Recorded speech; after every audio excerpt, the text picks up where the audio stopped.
Hello student, आज हम पढ़ेंगे टाइप्स ऑफ बेसिस, जिसे हिंदी में क्षार के प्रकार कह देते हैं। हम समझ लेते हैं बेसिस कितने टाइप्स के होते हैं, क्या इनके प्रकार हैं। ठीक है, फर्स्ट नंबर पर है स्ट्रॉन्ग बेस, जिसे हम हिंदी में कठोर क्षार कह देते हैं। ओके, सेकंड नंबर पर है वीक बेस, जिसे हम हिंदी में दुर्बल क्षार कहते हैं।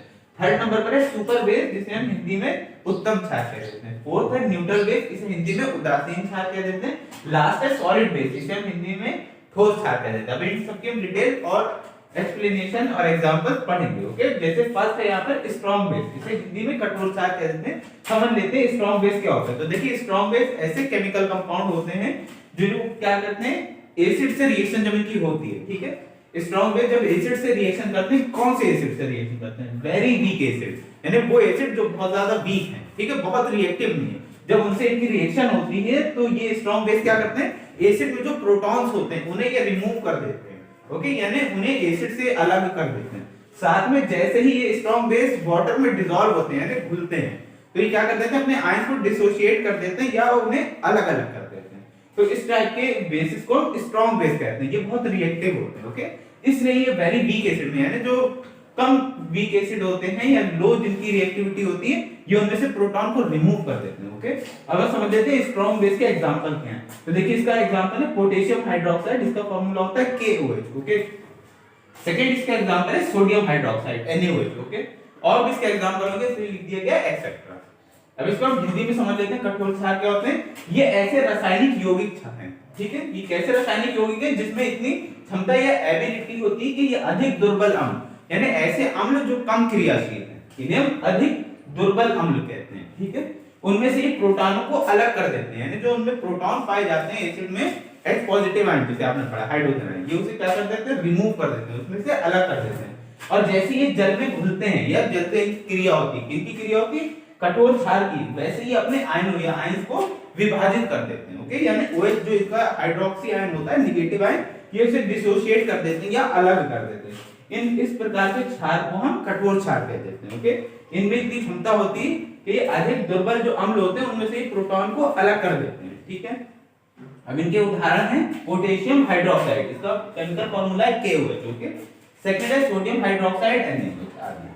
ठीक है, हेलो स्टूडेंट, आज हम पढ़ेंगे वीक बेस के बारे में। वीक बेस को हिंदी में दुर्बल क्षार कहते हैं।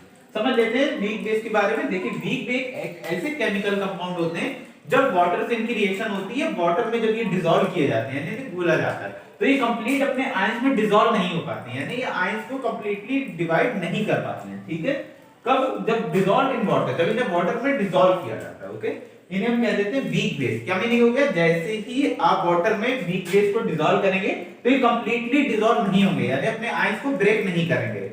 इनको क्या कह देते हैं? वीक बेस कह देते हैं। इनके एग्जांपल है अमोनिया गैस NH3, इसका फार्मूला होता है। ओके, सेकंड नंबर पर है पायरिडीन, ये भी क्या होता है, ये भी एक वीक बेस का एग्जांपल है, C5H5N। ओके, थर्ड नंबर पर ट्राई मिथाइल अमीन, ठीक है, इसका फार्मूला है NCH3 का होल थ्राइस। ओके, ये किसके एग्जांपल्स हैं? तो ये वीक बेस के एग्जांपल हैं। इन्हें हिंदी में दुर्बल क्षार कह देते हैं। समझ लेते हैं, दुर्बल क्षार वो रासायनिक यौगिक होते हैं जो जल में पूर्णतः अपने आयनों को विभाजित नहीं करते। क्या मतलब हो गया? इनमें जो कैटायंस एनायंस होते हैं ये उनको कंप्लीटली डिसॉल्व नहीं करते। Hydroxy ion, OH negative ion जिसे बोलते हैं, ठीक है, ये उसे कंप्लीटली यानी पूर्ण रूप से जल में विभाजित नहीं कर देते हैं। इन्हें हम दुर्बल क्षार कहते हैं। ओके, हिंदी में इनके जो एग्जांपल है वो है अमोनिया गैस NH3, मॉलिक्यूल इसका फार्मूला है। ठीक है, सेकंड है इसका pyridine C5H5N।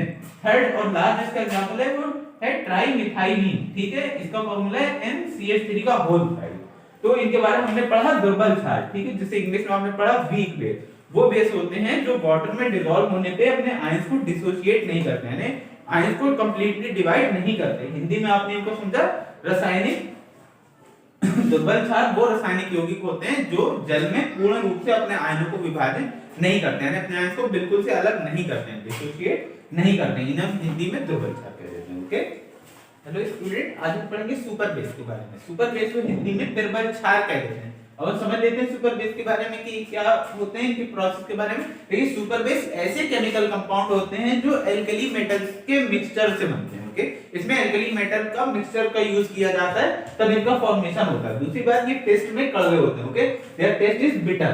Okay, and is proportion when compared to a strong base and strong acid. क्या मीनिंग हो गया? जब हम सुपर बेस या बेस का जब हम कंपेयर करते हैं स्ट्रॉन्ग एसिड से, तो सुपर बेस स्ट्रॉन्ग एसिड की कंपेयरिंग में लेस रिएक्टिव होते हैं। वैसे ये जितने भी बेसेस हैं उन सब में सबसे स्ट्रॉन्ग बेस होते हैं, इसे इन्हें सुपर बेस भी कह देते हैं। लेकिन जब इनका स्ट्रॉन्ग एसिड से इनको कंपेयर किया जाएगा तो उसकी कंपेयरिंग में लेस रिएक्टिव हो जाएंगे। ओके, अब ये इनके एग्जांपल है, सोडियम हाइड्राइड NaH। ओके, फिर है ऑर्थो डाई इथाइल बेंजीन डाइएनाइन। ठीक है, इसका ये फार्मूला है C6H4C2 का होल 12 और 2 माइनस में नेगेटिव चार्ज है। ओके, ये है सुपर बेस के बारे में आपने जो डिटेल पढ़ी। अब इसे हिंदी में समझ लेते हैं प्रबल क्षार के बारे में। प्रबल क्षार ऐसे रासायनिक यौगिक होते हैं जिनका स्वाद कड़वा होता है तथा जब इनकी तुलना प्रबल अम्ल से की जाती है तो ये प्रबल अम्ल की तुलना में कम क्रियाशील होता है। अभी हमने बताया कि ये स्ट्रॉन्ग एसिड की कंपेयरिंग में कैसे होते हैं, लेस रिएक्टिव होते हैं, इसलिए कहा गया है कि प्रबल अम्ल की तुलना में कम क्रियाशील होते हैं तथा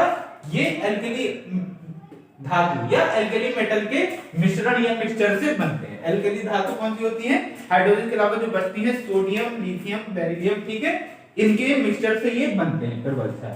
अब यहाँ पे आप हिंदी में भी इसको देख सकते हैं, सोडियम हाइड्राइड NaH। ठीक है, और ऑर्थो डाई इथाइल बेंजीन डाइएनाइन। ठीक है, C6H4C2 का होल 12 और 2 नेगेटिव।